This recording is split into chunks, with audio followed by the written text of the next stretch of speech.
Although the Supreme Personality of Godhead, Ananta, eats through the fire sacrifices offered in the names of the different demigods, he does not take as much pleasure in eating through fire as he does in accepting offerings through the mouths of learned sages and devotees, for then he does not leave the association of devotees. According to Vedic injunctions, a fire sacrifice is held in order to give food to the Supreme Personality of Godhead in the names of the different demigods. While performing a fire sacrifice, one pronounces the words Svaha in mantras such as Indraya Svaha and Adityaya Svaha. These mantras are uttered to satisfy the Supreme Personality of Godhead through demigods such as Indra and Aditya. For the Supreme Personality of Godhead says, I am not in Vaikuntha, nor in the hearts of the yogis. I remain where my devotees engage in glorifying my activities.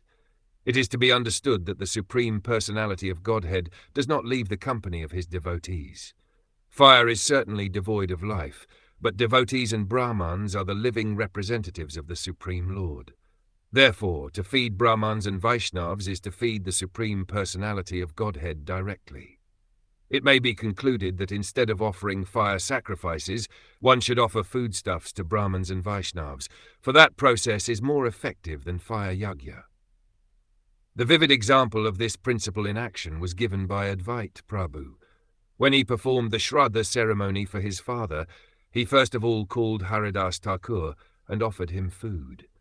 It is the practice that after finishing the Shraddha ceremony, one should offer food to an elevated Brahmin. But Advait Prabhu offered food first to Haridas Thakur, who had taken his birth in a Mohammedan family. Therefore, Haridas Thakur asked Advait Prabhu why he was doing something which might jeopardize his position in Brahman society. Advait Prabhu replied that he was feeding millions of first-class Brahmins by offering the food to Haridas Thakur.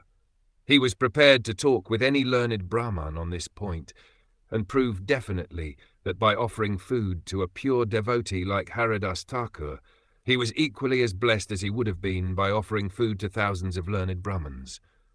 When performing sacrifices, one offers oblations to the sacrificial fire, but when such oblations are offered to Vaishnavas, they are certainly more effective.